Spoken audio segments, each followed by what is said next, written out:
Rather be doing the Rotary thing. You ready? It's another commitment. Paula, are you ready? I'm ready. Okay.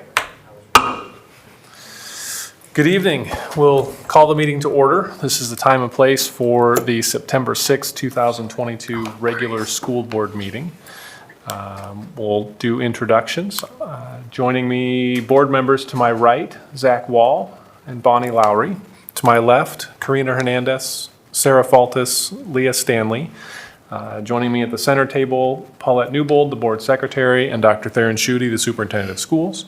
I am Sean Heitman, the board president. Also joining us this evening for the first time this year, 3 of our 4 new student school board members.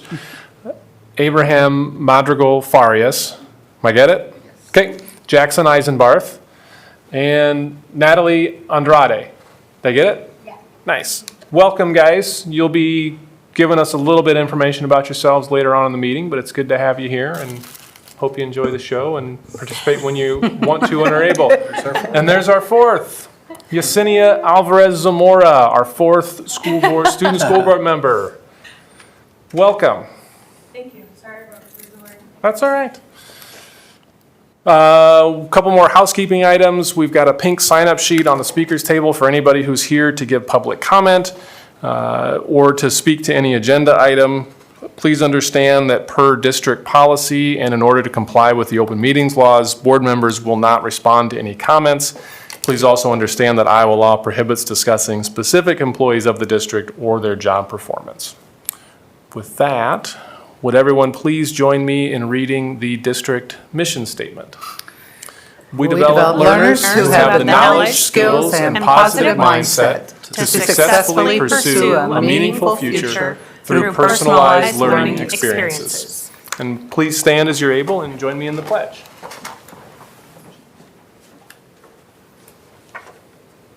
I pledge allegiance to the flag of the United States of America and to the republic for which it stands, one nation, under God, indivisible, with liberty and justice for all.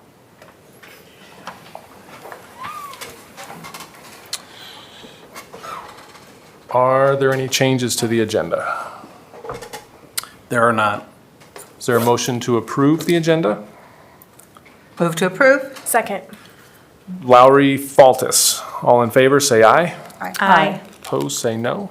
Motion carries 6-0. Adam?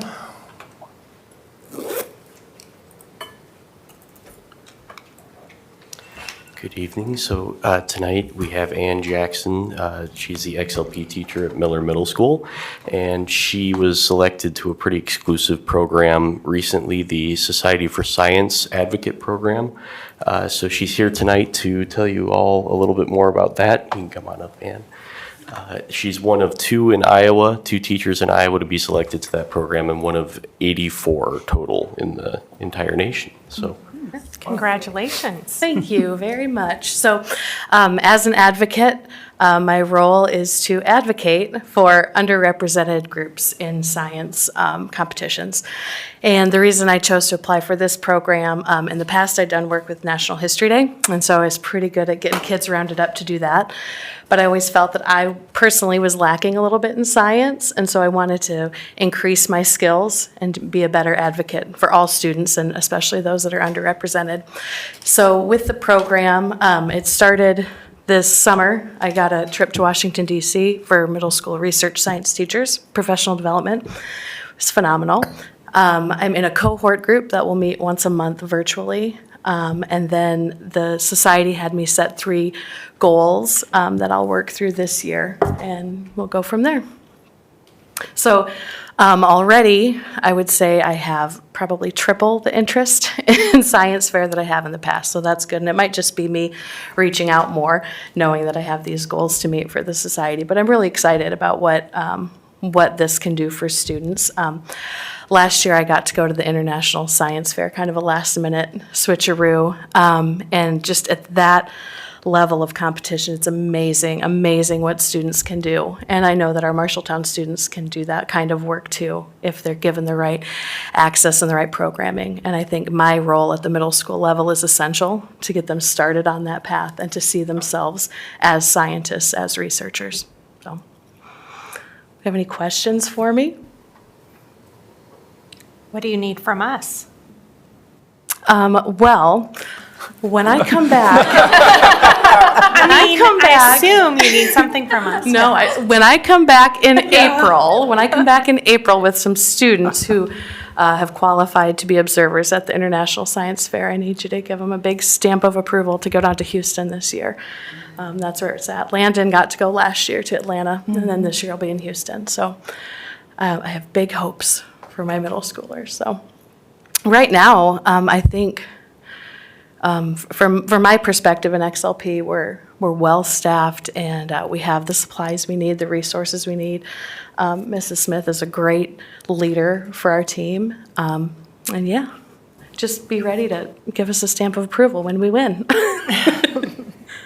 Are there any themes this year for this particular? No, that's, project? so with Science Fair, it's wide open. You know, History Day, you get a theme, but Science Fair is whatever the student's research interest is. So right now at the middle school level, we're just talking about what a good research question is, something that can be tested, something that you can identify variables. So yeah, no themes, it's wide open. Great. Yeah, It's called Finding Your Passion. that's right, that's right. Congratulations. Thank you, thank you very much.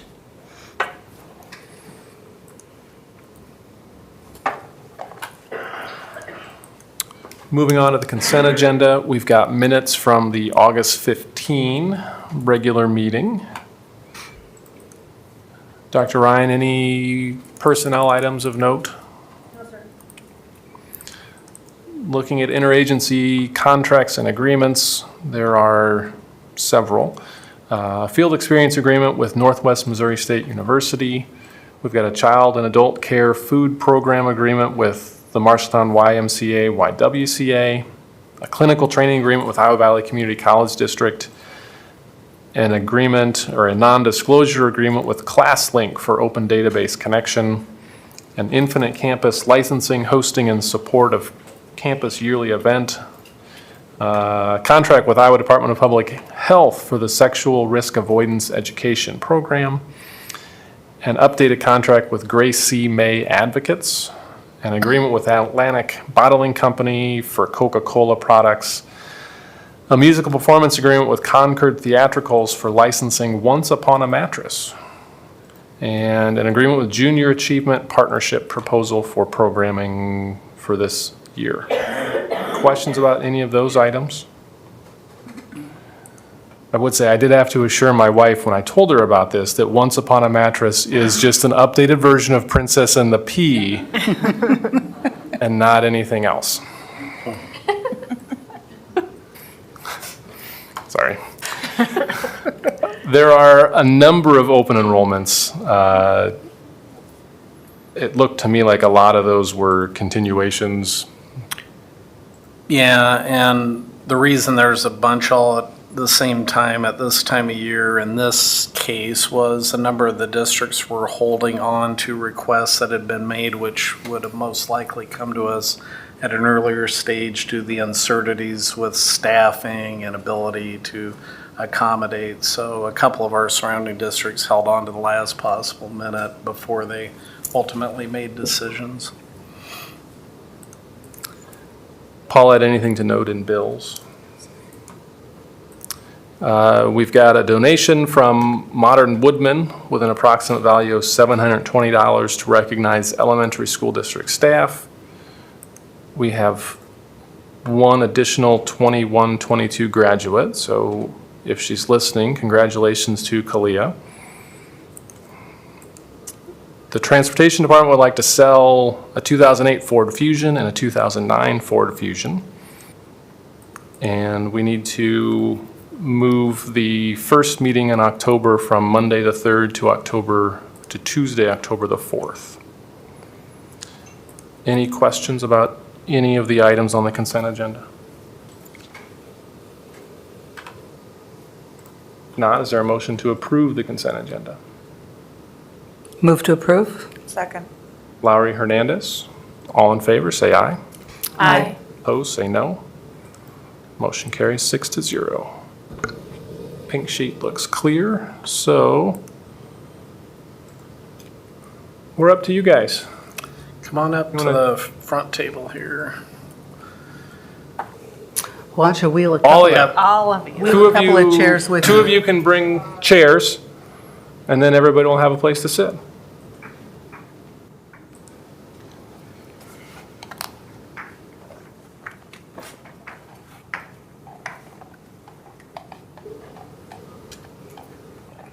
Yeah. So I had shared with the board how excited I was for the four of you to come on board, no pun intended, after having had the opportunity to meet with you over at the high school. I think it was the second week of school. And so this is an opportunity just for you to tell the board and community, since we're being live streamed, a little bit about yourselves and your backgrounds. And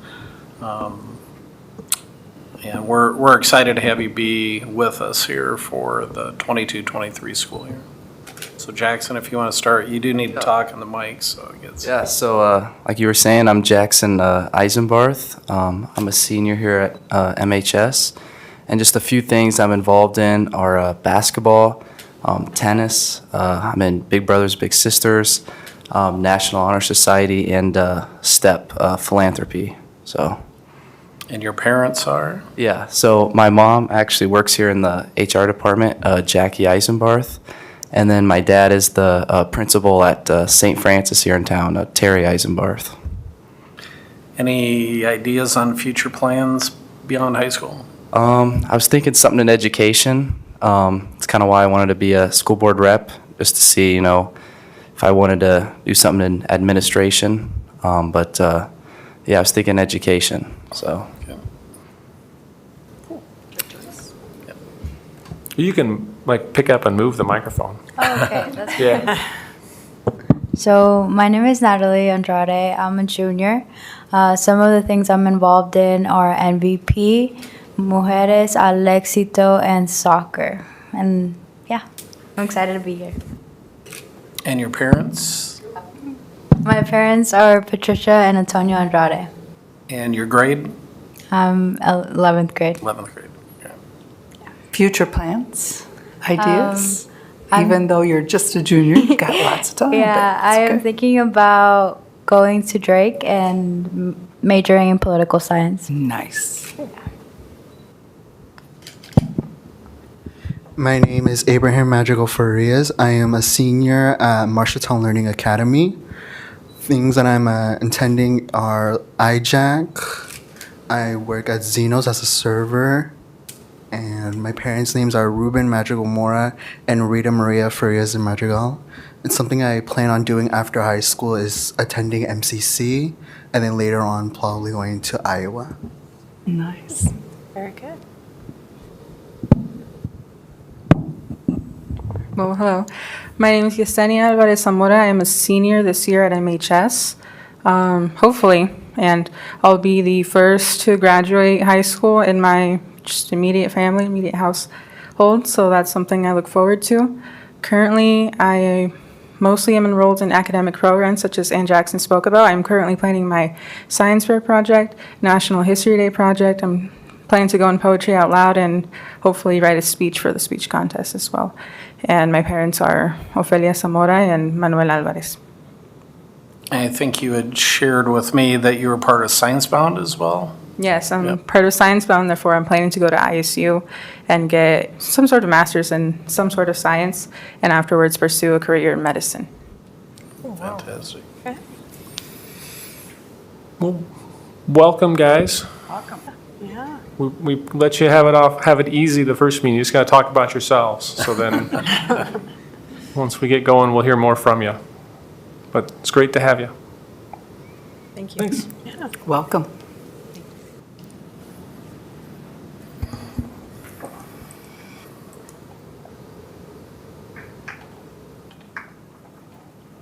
Hi, Julie.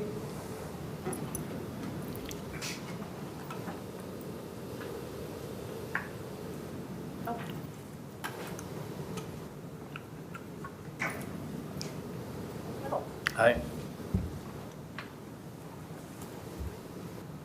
Good afternoon. I am Julie Beatty, and I am one of the curriculum and professional development leaders for the district. So I work here at central office.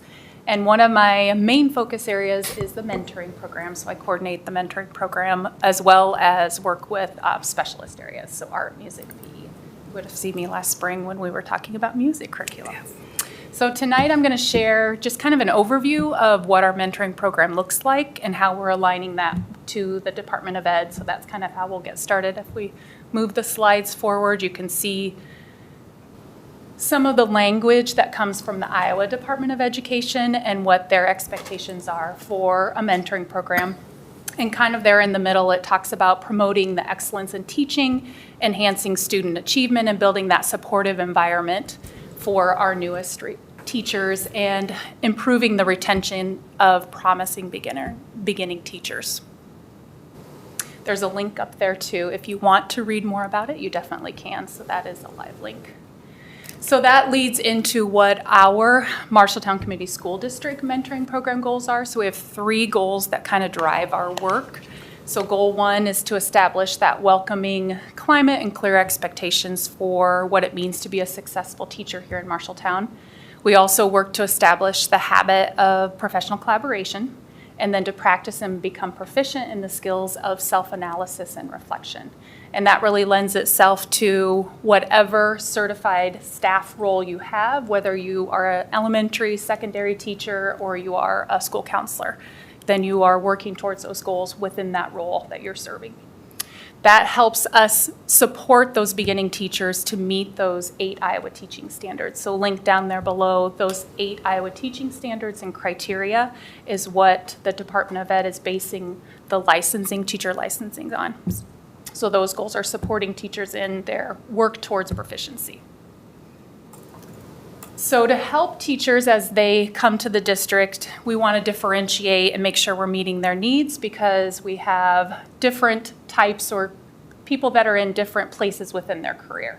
So we have 3 tracks that we try to meet the needs of those different kind of tracks or levels of who we're getting as new hires. So we have that first-year teacher that's coming to us that's brand new to the profession.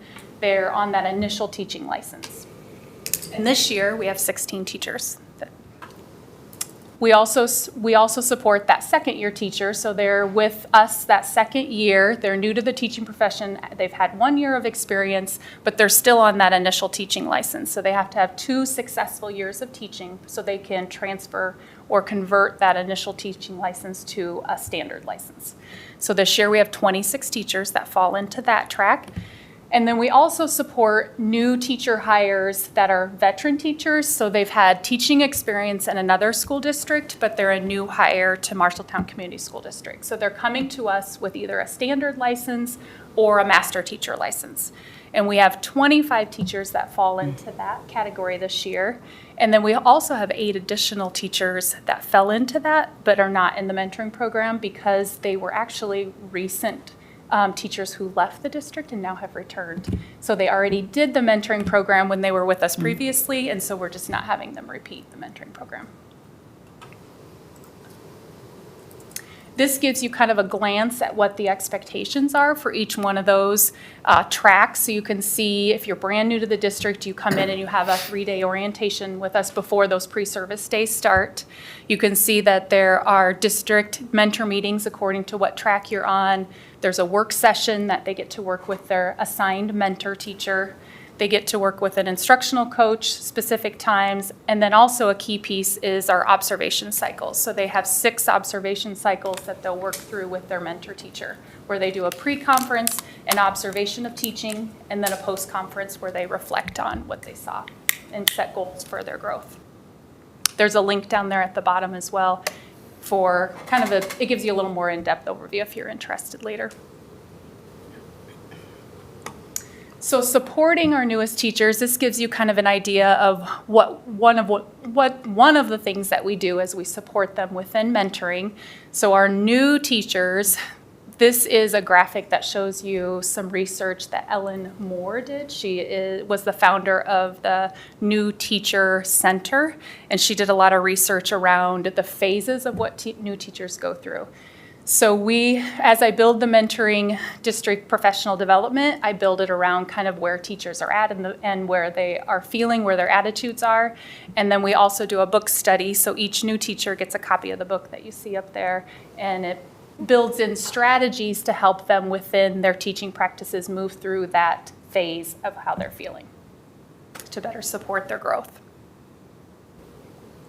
In addition, we're also supporting teachers in those 3 big initiatives. So you've seen this before. So all of our work is building their capacity and their understanding so they're able to more fully participate in their building. As they are coming in, they may not have had background like our current colleagues have, so we're trying to build in some of that capacity, build some of that background knowledge for them around PLCs and SEL and the NIT instructional framework.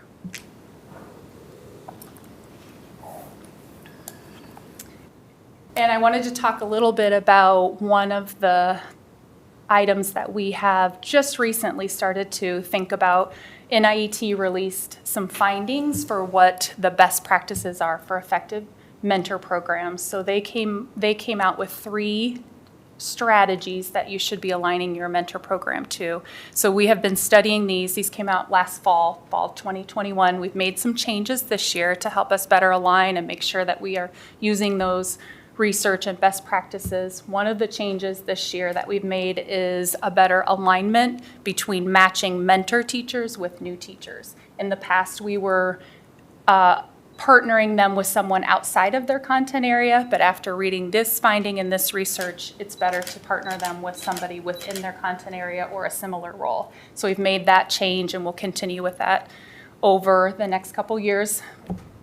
And then one of the other changes is that if it talks about focusing mentoring on instructional improvement, we've aligned the mentoring program with the instructional framework. So all of our work that we're doing within the 8 Iowa teaching standards, we're aligning that to the 4 domains of the instructional framework. So making some connections for them so they can see how those are aligned and connected and can impact their teaching practices.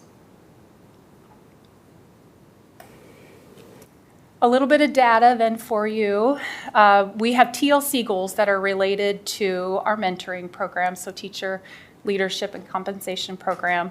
So our goal is a 90% one-year retention rate. Last year we were at 89% of our one-year hires back in 21-22. And then our TLC goal is a 66% retention rate over the last 5 years, and you can see we're a little bit below that. 56.2% retention rate of teachers over the last 5 years. It's interesting, Sean and I kind of dug into the details of that and the data of that. There was a big impact this past year, a bigger loss of teachers. And as I looked at where that loss came from, so you're looking at the 5-year kind of cohort of teachers, most of where we lost teachers were teachers that had just finished their 2nd year and just finished their 3rd year. And it's interesting to think about COVID and whether that's impacted their decision and whether they wanted to leave the profession or not. But those would be the teachers coming into us that had interrupted student teaching. They didn't get to do student teaching like you typically would have done. And they were the teachers that were teaching during the pandemic. So they were the teachers that were hired in 2019 and 2020 and went into shutdown with us. That would have been their 1st year.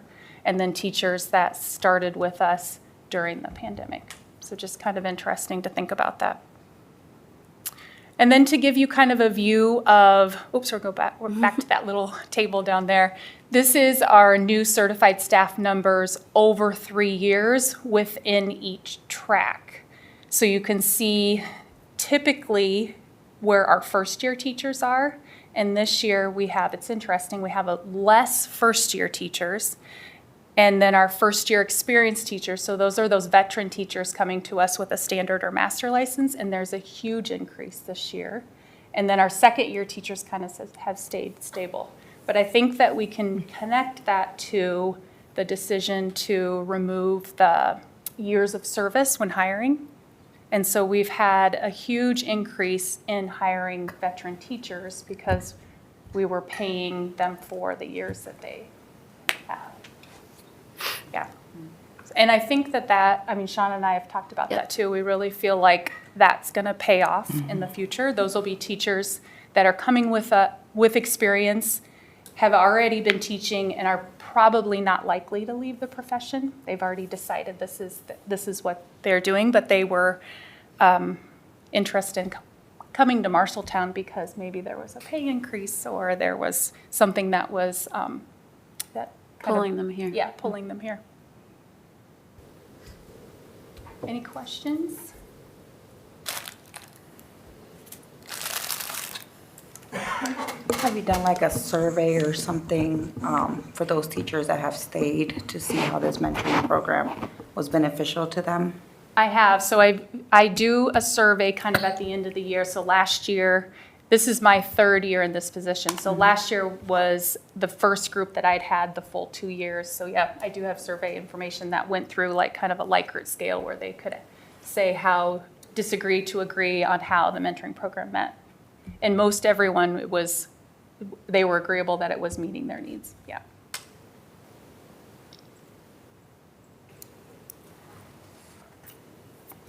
How are mentor teachers chosen, or is there an application process, or?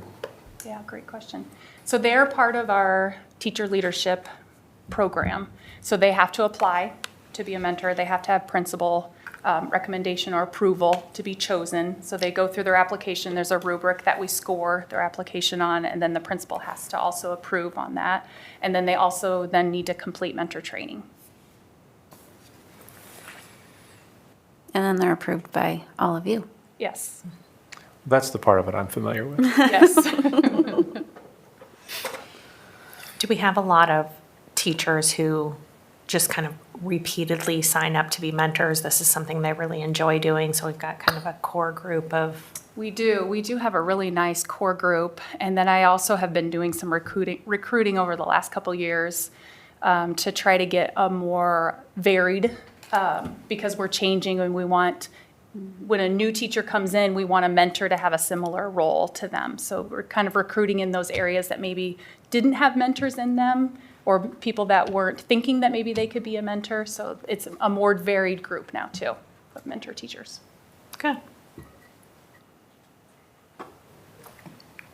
Any other questions? Thank you. Thank you. Thank you. Julie, I'll have you stick around just for a little bit since you have some experience with this next topic. So the next item, 4.03, is about the Lou Duo, which we want to recommend purchasing for Lenahan Intermediate School with the use of ESSER 3 funds. So we'll start by showing you a promo video because it'll do better than anything I say.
So the Lou is a state-of-the-art multimedia projection system that we actually started taking a look at a little bit over a year ago.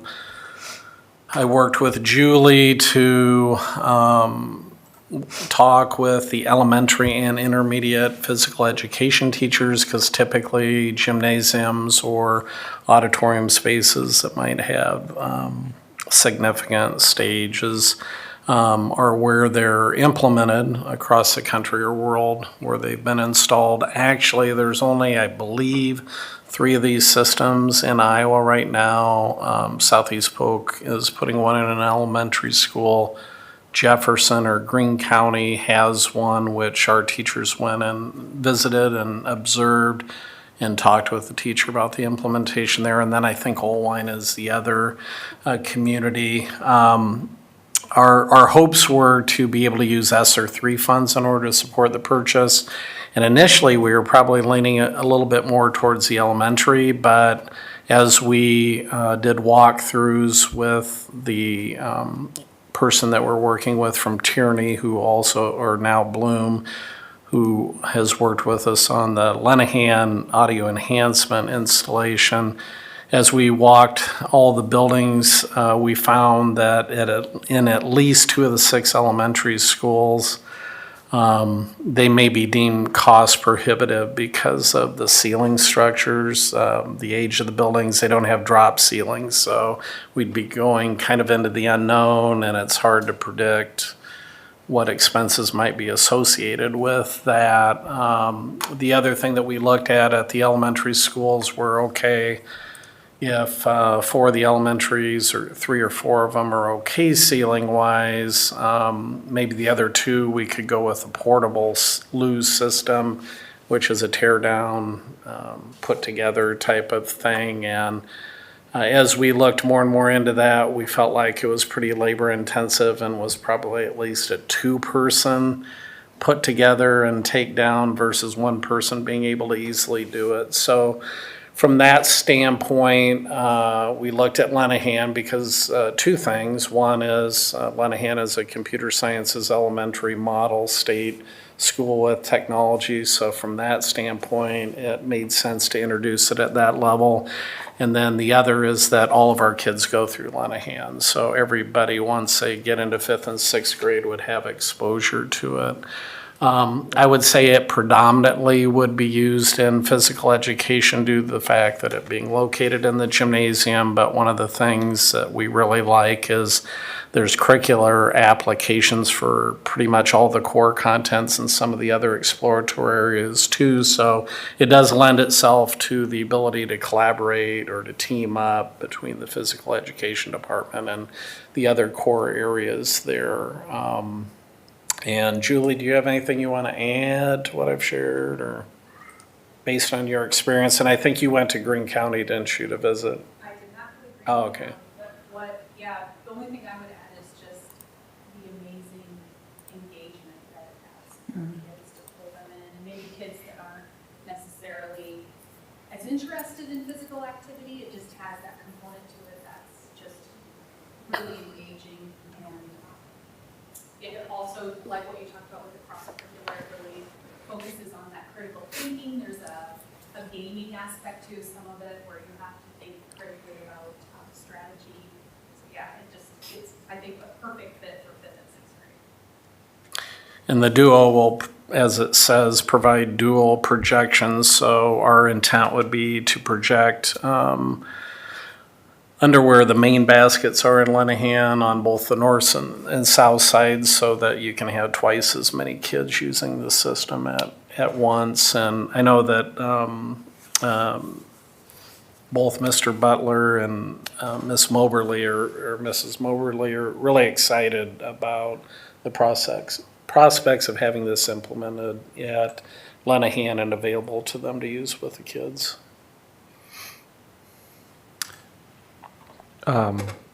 What would be the timing on installation? Yeah, the lead time just to get the equipment is about 5 to 6 weeks. So our hopes would be, if that holds true, that we would be able to get it implemented prior to the winter season. So probably November-ish would be when we'd be looking at getting it installed. Is this a one-time fee or installation? membership fee on a yearly? That's a good question. I'm pretty sure it's one-time fee, although I'd have to look into it to see if we have to pay additional for new curriculum or how that works exactly. The nice thing is, similar to what we're going to talk about next with the prisms, we are able to use federal funds in order to fund this for the amount of time that we have those funds available. So it'd be through June of 2024, I believe. Correct, Paulette? Those federal funds? Yes. Yeah. It looks on the invoice, looks like on the invoice, it does say that we would receive 4 new games for free per year. So but I don't know if we're There may be additional curriculum that you can purchase on top of purchase that. too. Sure.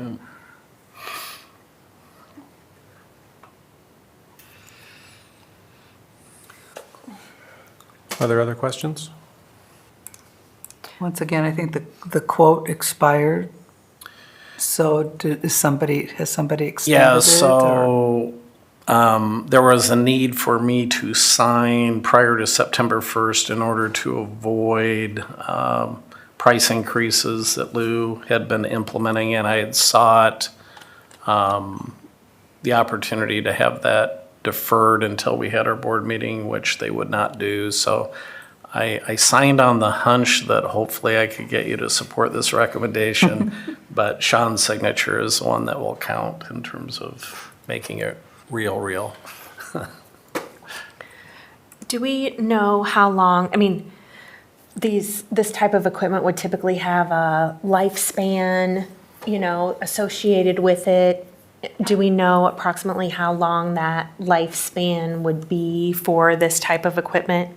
I would imagine it would be similar to projectors. So I don't know, Amy, if you could speak to what we look at lifespan of a classroom projector and stuff.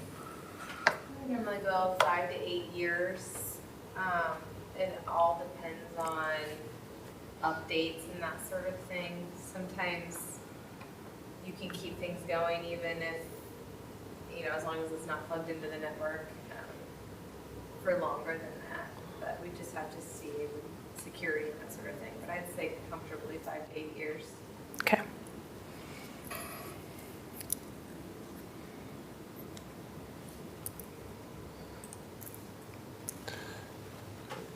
Anything else? If not, is there a motion to approve the purchase of the Lou Duo 2 multimedia system for Lenahan Intermediate School at a cost of $49,701.88 using ESSER 3 funds? Move for approval. Second. Hernandez Faltis, all in favor, say aye. Aye. Opposed, say no. Motion carries 6-0. Your hunch proved correct. The next recommendation I'm equally as excited about. This is another state-of-the-art technology using virtual reality in order to supplement the math curriculum first and foremost, and then eventually potentially the science curriculum as well. So we'll start off watching a video on prisms, and then Jackie Wyatt and Angela Pierce are also here to speak towards this.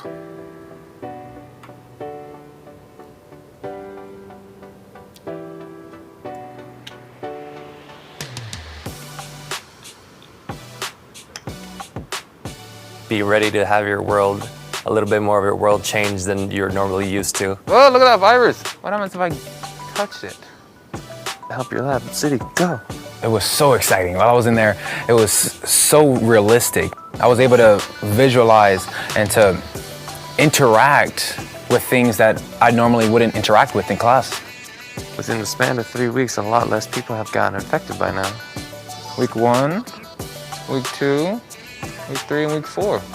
One of these people had infected 5 different people. While I was in the module, it was so easy to understand. I'm not the best math student, but I don't really like the fact that when I do math problems, I don't know the reason why I'm doing it, and I can't really apply it because it's just what am I supposed to use it for? But like now knowing that like when you connect the fires with math, it makes me know like, oh, like this is what I want to do. Like this math is like applicable to the real world, and it makes me want to do more math as well. In regular math, you can only learn it one way. You learn without getting a visual connection. But with this, you actually get a physical representation of how this number affects this certain populace. Learning this way is really good because we have to put critical thinking a lot. Even if we don't really feel it like in class, sometimes I would just sit and like, read this question and try to answer it.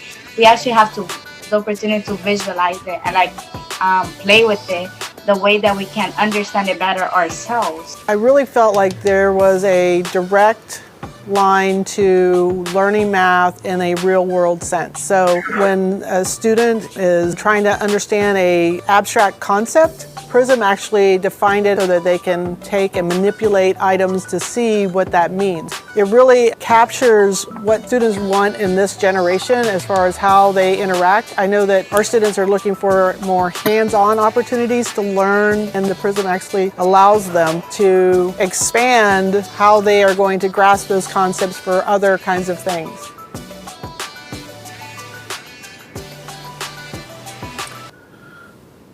So, it was probably a month and a half or so ago, I had an acquaintance reach out to me to find out if we would be interested in having conversation with an entrepreneur who was an MIT grad who was frustrated with how difficult it was for students to learn math concepts, particularly in algebra and geometry, which she felt was a deterrent towards students and or females in particularly wanting to go on in their learning and work in the STEM fields. And so we had agreed to have a meeting and conversation, and what wound up happening was they had introduced us to this very new virtual reality platform targeting math particularly, but also working on curriculum in the sciences as well. And so what I really, really liked about this, as Shauna would attest, is that I've always thought virtual reality was really cool, but it's really expensive, and cool in and of itself doesn't necessarily cut it when we're talking about moving the bar in student achievement. And so what I really liked about this was the fact that it was laser focused on using the application to supplement math curriculum and eventually science curriculum, and helping kids understand what historically have been difficult concepts. So Shauna was part of the conversation, Jackie being a former math teacher, and since the curriculum is primarily geared towards high school, was brought into the conversation. And then Jackie brought, I think, Angela and also other members of her math team into the conversation. And Jackie, do you want to say a little bit, and Angela, about your thoughts or experiences with this?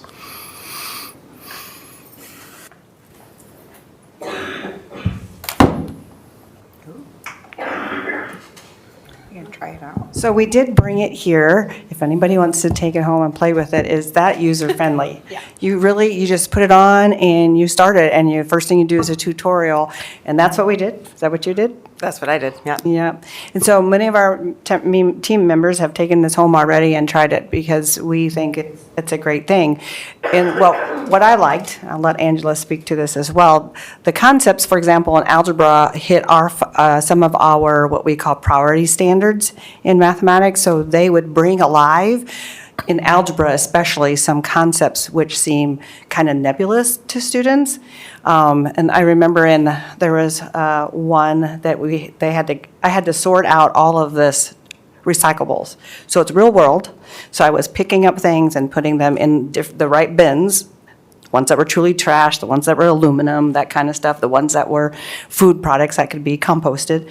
And then eventually we went and looked at the data related to the size of a community population and the amount of trash that they make. And so what was happening is you were physically graphing in this this world, in this 3D world, you can only do it for about 35 minutes before you start to go, whoa, did you have that experience? I did not. It ran out of power. Oh. I let my kids try it first. And, Why don't you talk about that? so I had 3 young people try it. They're all college and up, but they were all different. So my one daughter is very logical, sequential, and she did it. She loved it. And then my other daughter is very random. And the other person I had try it was very hands-on, and they were all really positive about their experience, and they all liked it. But then by the time I got it on, it didn't have any battery left. So it's like, okay, fine. But everybody really liked it. And what I did was fun and interesting too. And I think my main thought was, how are we going to have 30 people doing this in my classroom? But you learn how to, is it called Create a band or a hyper, yeah, and you hyper jump. Yeah. hyper jump, and so you're not physically moving. You can do it when you're sitting, and then you hyper jump to the spot where you need to be. And you just in the program. You just point to a spot and it like sends you over there. Sends you over there. Yeah. So. But you never move in your space. You really don't have to move in your space. Yeah. So. And my husband, who's not a math person, also played with it, and he enjoyed it because what you heard the students say, it brings those concepts to life, and they're around real life problems, and so he appreciated that side. And it engaged him to the point that, okay, maybe then when we get to the concept and start really doing the math behind everything, he'd be willing to sit still long enough to hear that, right? So it's similar to the Lou. It engages students. So it would be interesting to see a classroom of 30 students with these on. What it does come with is a dashboard for the teacher, so the teacher can see everything that students are doing. And then if the student needs a little help on something, the teacher can send a chat right through the system, and a chat window will pop up, and the teacher will tell them. And they have little quick drop-down type of statements to use, so because they anticipated, the developers did, anticipated some simple student problems, and teacher can scroll through and pick one real fast or write a custom one. So unfortunately, when we were doing it, there wasn't anybody watching us. Right. Yeah. If we struggled, we just had to struggle. We struggled through it, right? And that was part of the learning, but it was good. So, I mean, I don't know if a board member wants to take it home, you're welcome to, and we'll pass it on to the next person and play with it, see what it's like. So when, I think part of the reason that they reached out to us was, number one, Morristown has a long history of being innovative as it relates to STEM, and particularly in the math and science areas. And I would say most recently the technology too, in the sense that, we figured out a way early on to become one-to-one, both at the high school when they did, but then district-wide as well. I mean, we're just really rich in technology. The other thing is that the creator of this has been very passionate about wanting to get these devices in the hands of underserved populations, kind of like what Ann Jackson was talking about. And so, we definitely hit the chart on that. And so, with all those things being said, the original offer was to offer one classroom set of the headsets, and then we would just pay for the licensing fee. But they had also shared with us that that in January of '23, I believe, that the general math curriculum was going to become available, which is middle school math, and we already have some advanced students that are taking Algebra 1 at the middle school. So I had said, well, would you consider two classroom sets of headsets so we could look at simultaneously supplementing both the high school as well as middle school curriculum, and I'm sure that there'll be a little bit of interest at MLA as well.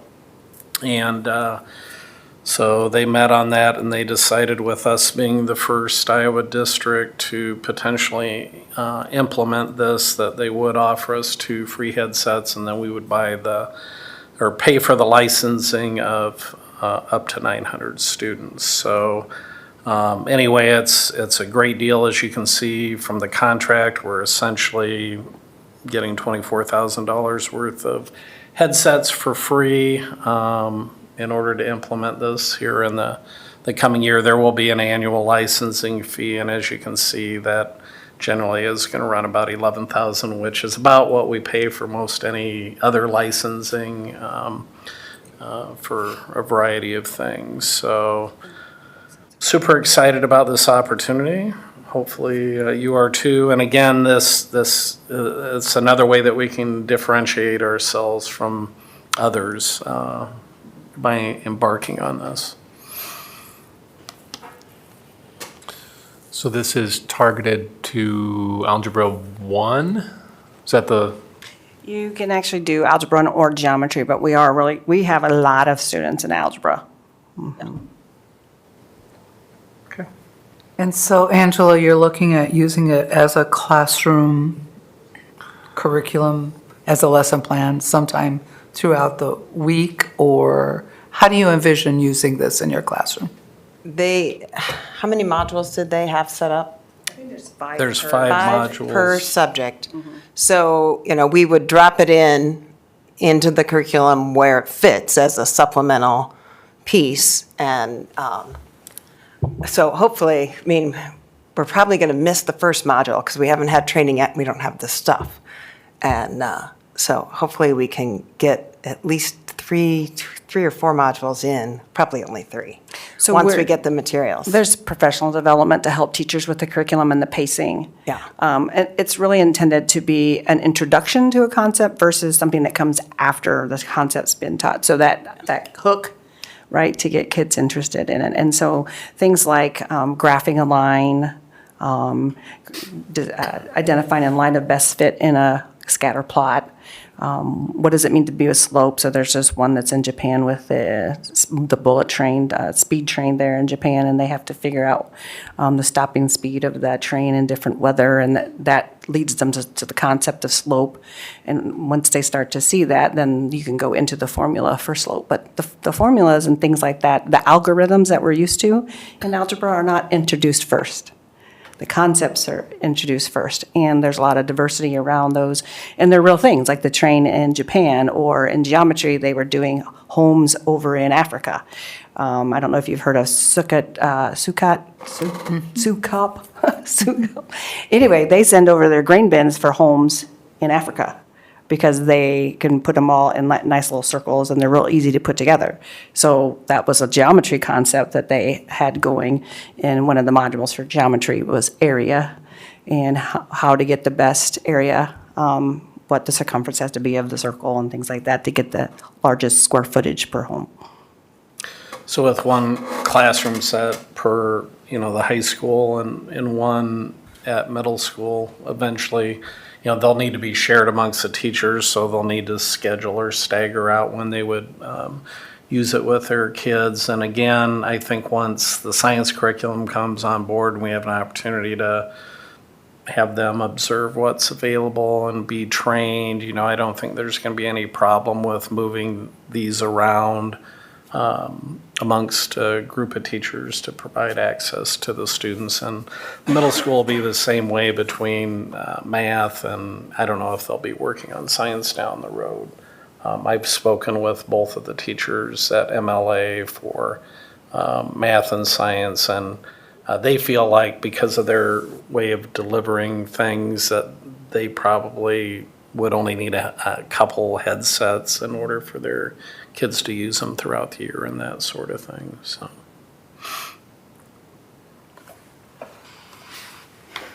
I did ask, similar to the with ESSER 3, which is more of an equipment purchase like with the LU, this falls more into the evidence-based curriculum and instruction, and so I sought permission from the DE and support from the DE for us to use learning loss funds of ESSER 3 for this particular item, which they gave 100% approval for once they saw what it was and saw what piloting research had been done on it. And so they're super excited about it, actually. And so once we're comfortable with the implementation, I know they want to send people over to take a look at it as well.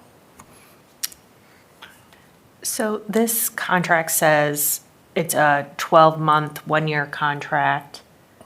Is that pertaining mostly to the licensing? Yes. Okay, so we're talking about, because it says partnership, so I was a little, Yeah, a lot of this stuff Off is on the like terms. one-time Okay. cost, but the licensing would be ongoing and annual. okay.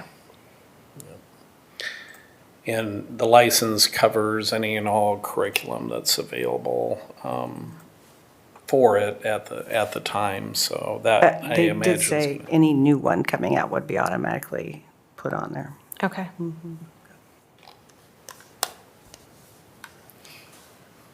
Other questions? Is there a motion to approve the purchase of prisms at a total cost of $33,020 using federal ESSER 3 funding as presented? Move to approve. Second. Lowry, Wall, all in favor, say aye. Aye. Opposed, say no. Motion carries 6-0. Thank you.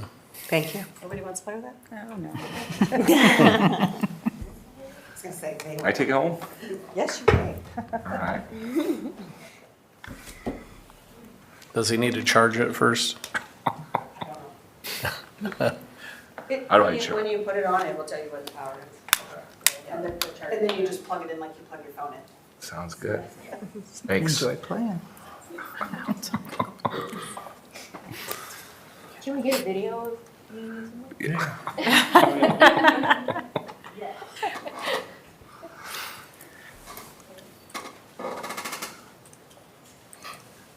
Bring it on the 19th. We've got 22-23 board and superintendent goals. Dr. Schutte, Sarah, and I met last week before? Time flies. Oh, yeah, I don't remember. And put together goals from our meeting in August. Questions, comments?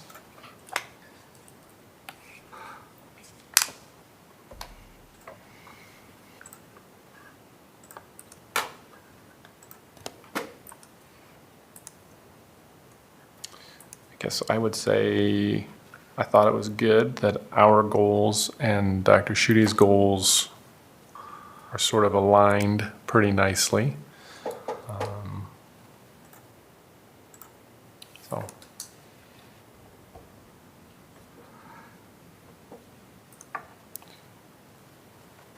Anything you want to add, Dr. Schutte?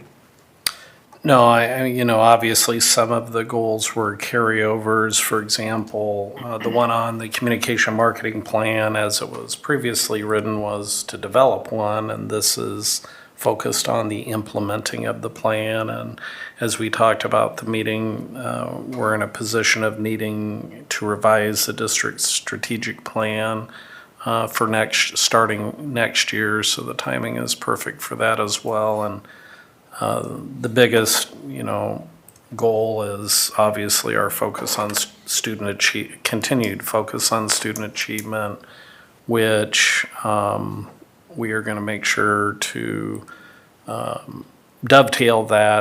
continue to dovetail that with data presentations that will be made throughout the year, but also hopefully for you to see firsthand evidence of the work through the board curricular visits, as well as the presentations that the buildings make throughout the year.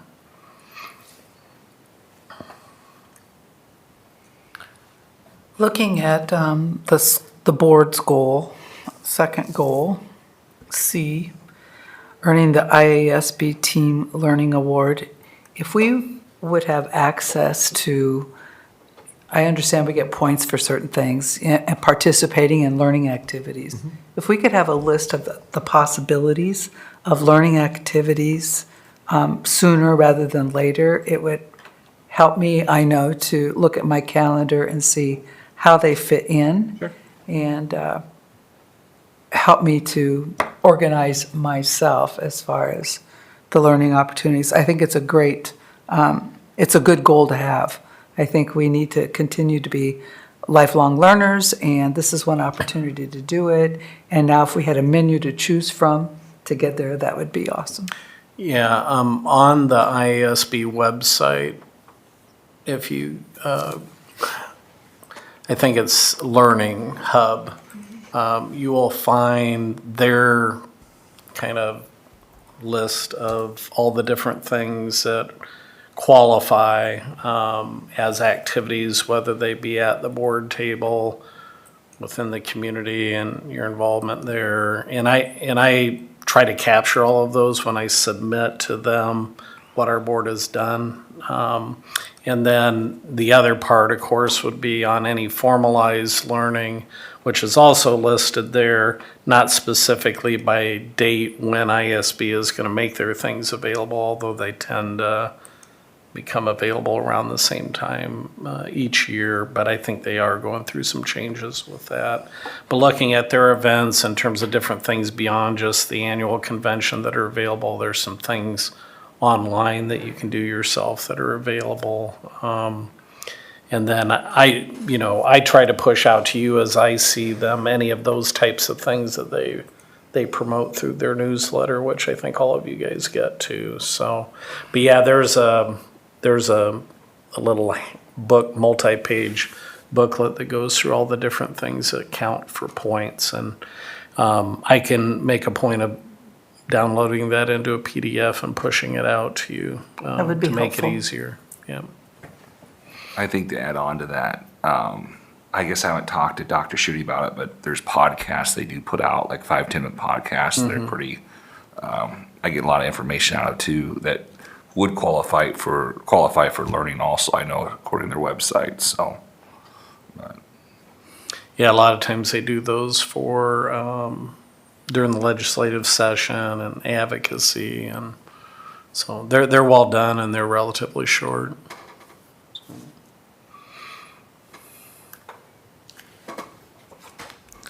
Will we get this updated then?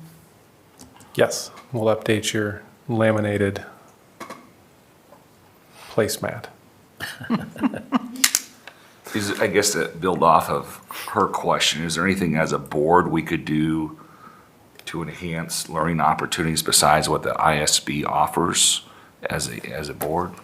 Yeah, those things that they count are listed, and if there happened to be something that would come up that isn't listed, we could always bounce it off them and see if we can throw that in one of the categories. But again, as I shared with you, I think through the newsletter earlier, the board has once again earned the Team Learning Award for what was done in the last school year, 2021, 2022. And they give you from basically the time of the convention till like September, in order to knock those points out. So I think 5 of the 7 board members, I believe, actually all of the board members maybe now have met the better boardsmanship criteria. I'll double check that, but from what I last sought affirmation from the person that kind of gatekeeps all of that, and I think she said that everybody had met it now, so, which is great. That doesn't always happen, and I think it's really important for the board, like the superintendent, to be a role model on our own professional, personal development as it relates to the role, and we grow and learn and get better together too by doing this, both at the board table as well as through attendance at other things. I think the other answer to your question, Zach, is yes, there probably are some other things we could do as a board. We have traditionally engaged or used IASB because we're paying dues to them, and they've got a process and programming in place. But no, there are other things we could probably do as a board that would not need to involve IASB.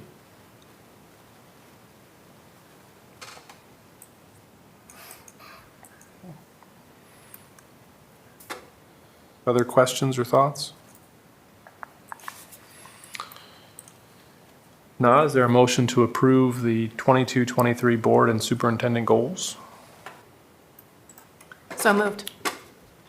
Second. Faltus Lowry, all in favor, say aye. Aye. Aye. Opposed, say no. Motion carries 6-0. Are you going to talk to these next ones, or is Ryan coming, or? Nora, you want to speak to these? I can.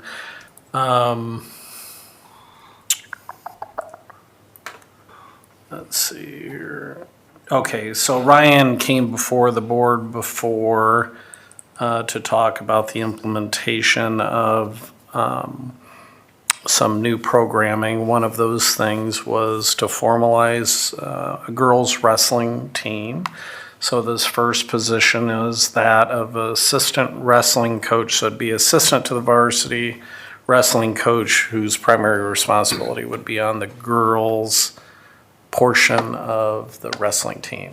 So, in the past, it's been open to girls, but it's been maybe not as comfortable because they're interwoven with the boys, and vice versa. And so this would be a new assistant wrestling coach position whose primary responsibility is over the girls wrestling program. And if the program winds up growing and materializing to, similar numbers as the boys, then I'm sure we'll be looking at adjusting this to closer to what the boy, or probably what the boys' head wrestling coach would be stipend at. But we still are unsure in terms of, what kind of interests there'll be. Usually there's a handful of girls that go out and then they kind of fall off throughout the year. But I think a lot of that is because of how we've structured it in the past. So the head coach would be the wrestling head coach, and this would just be. Correct. Correct. And this particular assistant position would be designated primarily as the head women's coach, or would serve in that capacity. Questions? So this is the same as any other assistant coach position? Correct. And this is pretty common for how other districts have started the program off. I would think it would be fairly common anytime you're trying to expand or grow Yeah.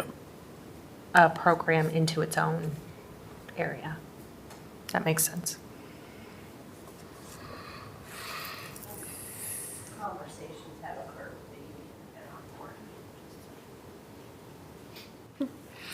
Is there a motion to approve adding an assistant wrestling coach to oversee girls wrestling at a stipend amount of $4,205? Move to approve. Second. Lowry, Stanley. All in favor, say aye. Aye. Opposed, say no. Motion carries 6-0. The next item, again, you've heard presentations from Mr. Toronas as well as Mr. Isgrig. We're looking at wanting to create 3 separate esports coaching stipends, one for the fall season, one for the winter season, and one for the spring season. The fall season won't be implemented this year because it's during that time that they're recruiting and getting students lined up, and then going to be selecting probably the teams. The actual competition seasons will start in the winter and then the spring, but we do feel, and it is consistent with how other districts that have multiple coaches operate in terms of having a separate, distinct stipend for each of the seasons, just like we do in other sports. At this point, we're not looking to move forward on a position of coordinator for the esports, just because we think as this is getting off the ground, we need to find out more about what it entails. And so we've got some people such as Mr. Tronas, Mr. Klossman in the technology department, most likely Amy, whomever, that will help coordinate things until we get this off the ground and see more about what it needs over time. But there could be a future need to designate somebody. It could be, we have a couple teachers at MHS that have shown interest in the esports. I'm not quite sure who all will apply for these coaching positions, but in some way, shape, or form, we may be coming forward a year down the road or whatever, looking for a stipend coordinator position. There is an error in the agreement Okay. around the dollar amount when it's written numerically that will need to be amended.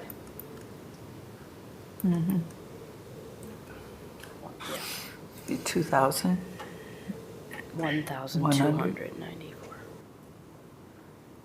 Yeah. Brad, do you see? Number 2 area. Yeah. Okay.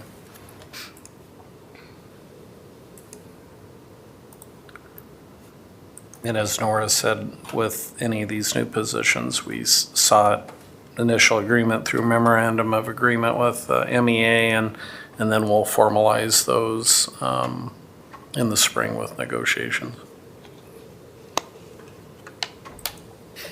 Any other questions or comments? Is there a motion to approve the stipend for e-sports coach position in the amount of $2,194 per season? So moved. Second. Stanley Lowry, all in favor, say aye. Aye. Opposed, say no. Motion carries 6-0. Okay. I am here to have a quick conversation about our teacher substitutes, and I wanted to give you some data before diving in there to my recommendation, my ask of you today. So just to give you a little bit of background, I took a look at some data from last year, for example. So our our certified staff pool is about 420-ish teachers last year, and we had 45 active subs. And when I say 45, that doesn't mean 45 are working every day. You know, they're substitutes, so they work when they want. Some may work a lot, some may work a few days a year. And so we have a very small substitute teaching pool if you consider the number of openings that we have on a day-to-day basis. When I took a look at those 45 subs, all of them combined average, they worked about 52 days each per year. But when I took out the top 3 active subs, because they were so active, they were such outliers, when I took those out, the average then went down to about 43 days a year per sub is what most of our subs were working. I think the thing is that what we're seeing with our substitute pool is that we have a small pool that's super, super active, and they are really working quite a bit for us, and the majority of the pool is not as active, which, you know, it's their call. They're substitutes. They work when they want. That's one of the great things about being a sub. It's just the reality. About 60% of our subs work fewer than 50 days, and so that's how I kind of came up with this 50 days here that you see on your screen. So what I am asking for today is, effective this school year, that we increase our substitute teacher pay from $130 a day, which is what it is currently, to $140. And we came to that number looking at like-sized districts or metro area districts. And then also just, you know, the desire to be even more above and beyond surrounding districts. So that's where that 140 comes in, that we'd like to raise that to. But then I also want to incentivize our subs, those 60% that aren't meeting that 50 days, to work more, if they're interested, of course, to where we would have, once you hit 50 days of working in a year, then your daily per diem would be $160. So anybody working just here and there, they'd be making $140 a day. But then if you work at least 50 days in the school year, starting on day 51 through the end of the school year, your per diem is $160. And that is, a couple other districts do that, so it's incentivizing them to work more. It's incentivizing people maybe hopefully to come on board as subs. As you know, we now fully reimburse for the sub off course. So you take the course to become a substitute teacher, and once you've worked for us for 10 days, we will reimburse for that course. We don't reimburse the fingerprint charge that the BOE requires or the licensing fee, but the actual coursework we will reimburse once you've worked for us for 10 days. And so we've done some things and advertised in different ways trying to get more subs, and we're hoping that an increase in pay will bring on new subs and then again incentivize our current subs to work more with that additional pay per day. Any questions? Question I have is, it looks like a paperwork nightmare for Paulette, trying to go back. Is she comfortable with this going forward? Or do we have a system in place, or how is this, Yeah. trying to figure out? I kind of thought the opposite. I thought it'd be easier to make this like effective today or tomorrow. But it's actually easier, Paulette said, to make it effective the beginning of the school year. And so, yeah, she gave us her blessing that this will work. Have to go back and look at every single date that Yeah. people worked if we just make it retroactive to the first of the school year. And then as far as how do we figure out those 50 days? Substitutes, all of our employees enter their days off in an absence management system, and I can pull reports there. So every once in a while, I'll just pull substitute reports for how many days they've worked, and so we can keep track of that. And I believe last year, we increased it a little bit last year too. Was that last year or the year before? Yeah. And then I think the report you showed compared to other districts around here, we paid very well compared to surrounding districts on the substitute level. Is that correct? We, last time I checked, we do pay more than all of the other surrounding districts. That's correct. Okay. The closest, Bondurant, they pay $140 in Bondurant. I think that was the closest that I found geographically that was at $140. Is there anything else we could do to help besides this? Well, one thing that I surveyed the substitute teachers recently about professional development. Like, would you be interested in, professional development if we offered that, thinking maybe that would, incentivize them or they would be interested in more training. And literally half the people who responded said yes, the other half said no. So Shauna and her team are looking into providing paid professional development for those subs who are interested. And so I think that's one way that that the district can show, that you're a valuable part of our team and we want to help. Because some of the complaints or some of the difficulties with subs are, the technology's, I haven't been in the classroom for a long time, or, the technology is difficult, or the classroom management is different from when I was a teacher, or I've never been a teacher, I don't know how to handle the kids. And so we're thinking that, investing more time in professional development might keep them. So Shauna and her team are looking into providing some of that. We do have open full-time substitute positions, which we started, which are full-time employees with paid time off, benefits. It's just, the goal, ideally in my dream world, we would have one of those per building. At this time, we have only been able to hire 2. And I have maybe one on the horizon. But we thought that would be a really interesting job for somebody. Unfortunately, we just haven't been able to fill a lot of those. So, we've tried to think outside the box, and it's a constant conversation with HR directors from other UEN districts, too, about how can we attract more subs. And I think a lot of, and this is me guessing, I could absolutely be wrong, but I think a lot of the subs who work for us, what attracted them to being subs is to work when they want, and they don't necessarily need the money. It's not a job, where somebody is working every day because they need that income. It's a, come and go as you want, and that's what's attractive, and they just aren't necessarily doing it for the money, so they don't need to be here a lot. But it is, I can't stress enough. I know I'm biased, obviously, but I think it's a great job. You work when you want. You get to come in and go, and you get to make connections all across the district. We just wish we had more people interested. So if you have ideas, we are very open. As much as I love getting in the classroom when needed, it'd be nice to have a bigger sub pool.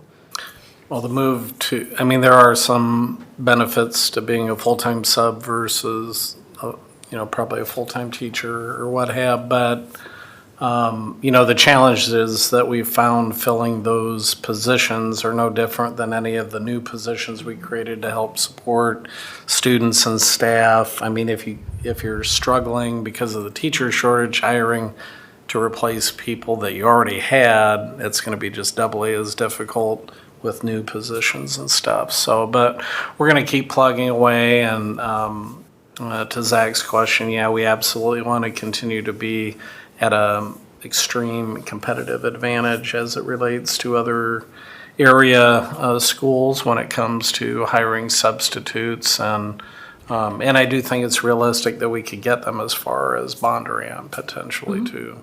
So, and I will note 2 things. One, this does not impact long-term pay. So if you're in a long-term subbing position for 20 or more consecutive days, that pay is about $175 a day, and that's retroactive to that first day in that assignment. And that pay is board policy, and that comes from the salary schedule.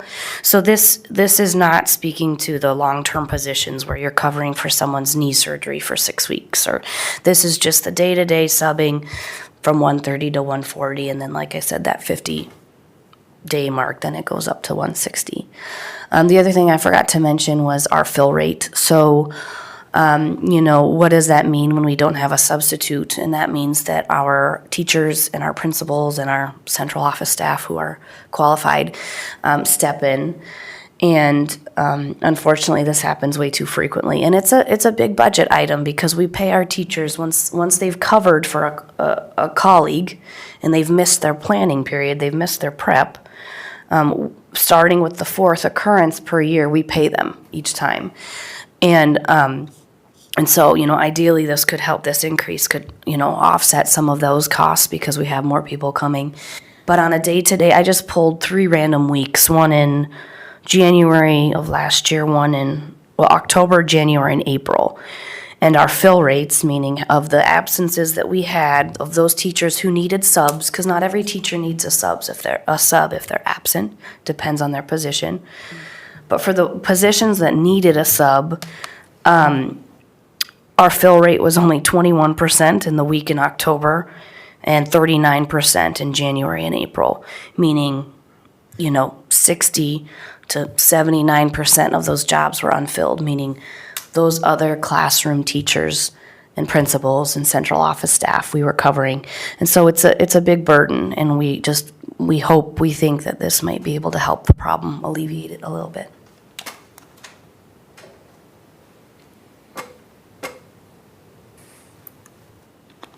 Any other questions?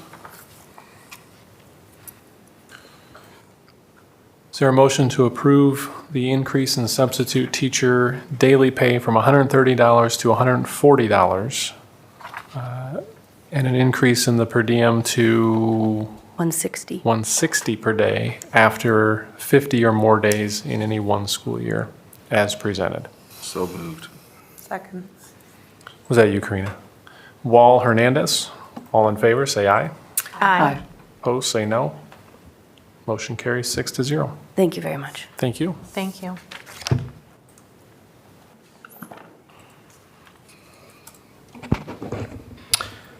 We have one policy for first reading, 501.15, open enrollment transfers, procedures as a receiving district. You may recall from our initial review that we needed, because of legislation, to remove the March 1st deadline. There are no deadlines for open enrollment now, and added the 30-day time frame for which the request would have a response. I would recommend approval of that policy amendment and waive the second reading. Is there a motion to approve 501.15 and waive the second reading? So moved. Second. Lowry, Faltis. All in favor, say aye. Aye. Opposed, say no. Motion carries 6-0. Karina. Okay, 501.4, entrance and admissions, no changes, so marked as reviewed. Okay. Then 501.5,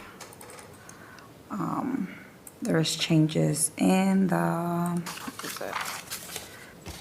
Or add a designee right after the term superintendent, and then update legal references. So mark as reviewed as well.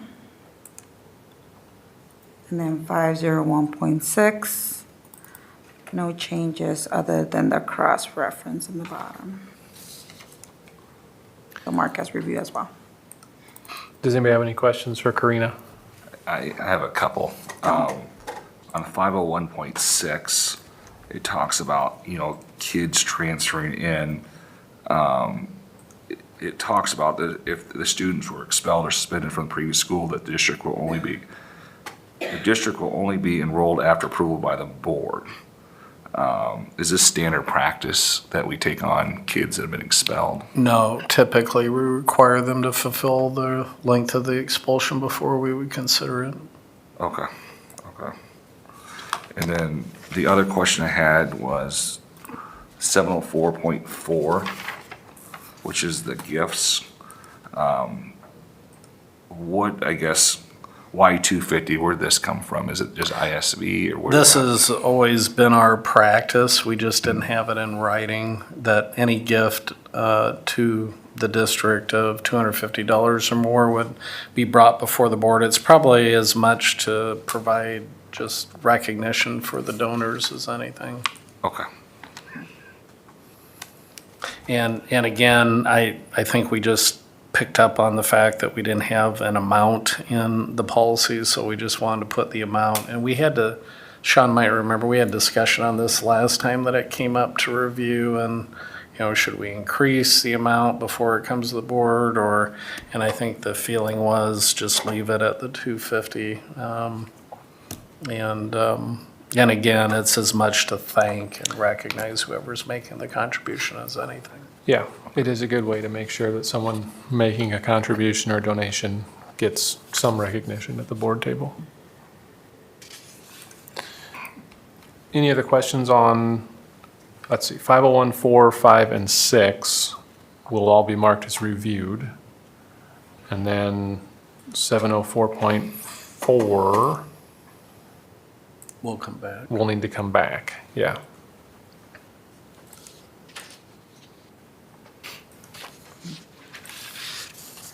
Adam, you have anything tonight?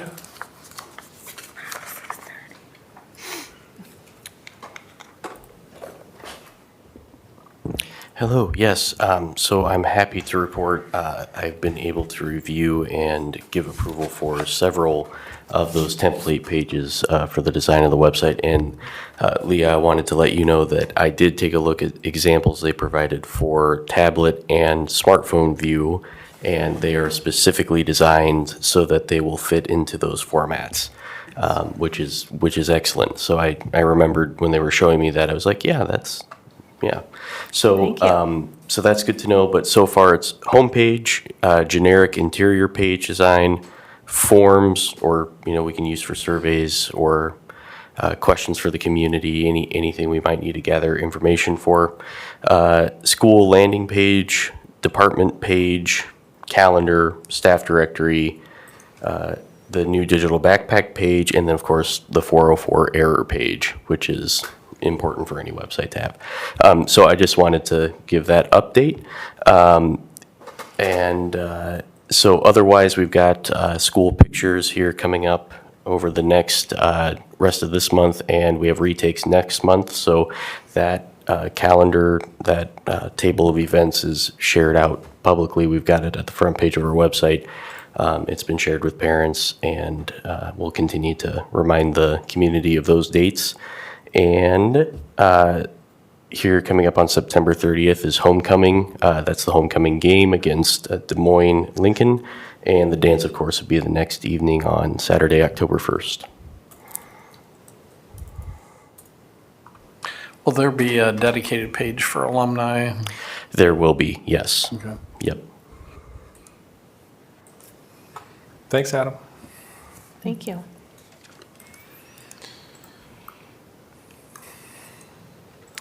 Looking at reminders, our next regular board meeting is Monday, September 19th, and Jan has policies to review.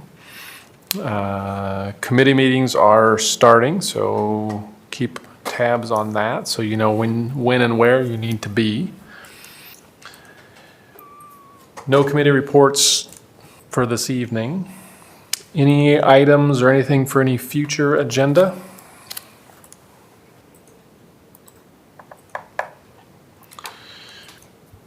What have we done this evening to improve education for the students in Marshalltown?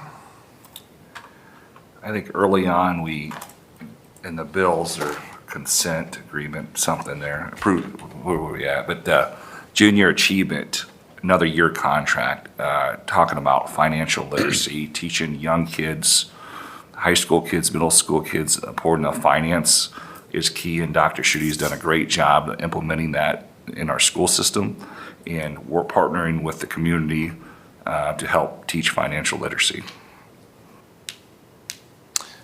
Yeah, just to add on to that, Zach, if you haven't had the chance or taken the chance to volunteer, sign up now.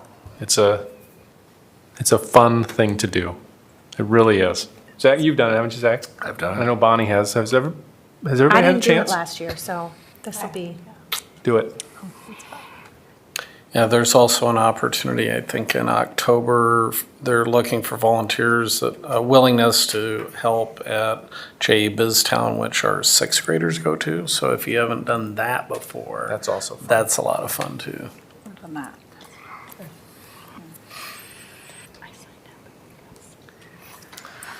I'm excited for the Bloom. Maybe we can do a curriculum visit when it's all set up. For sure. Yeah.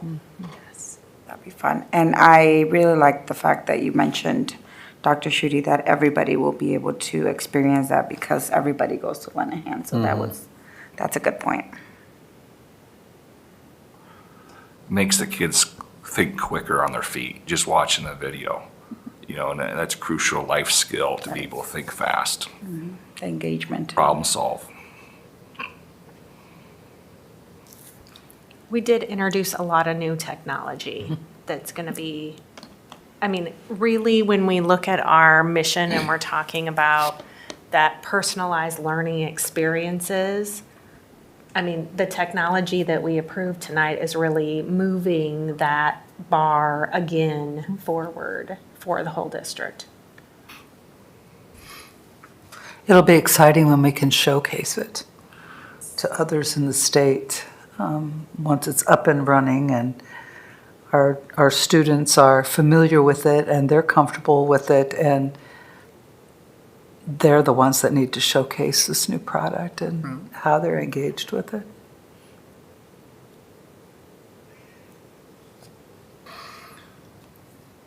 If there's nothing else, is there a motion to adjourn? So moved. Second. Lowry, Faltis, all in favor, say aye. Aye. Opposed, say no. We are adjourned. Thanks, everybody. You guys made it through. Guys hung in there with us.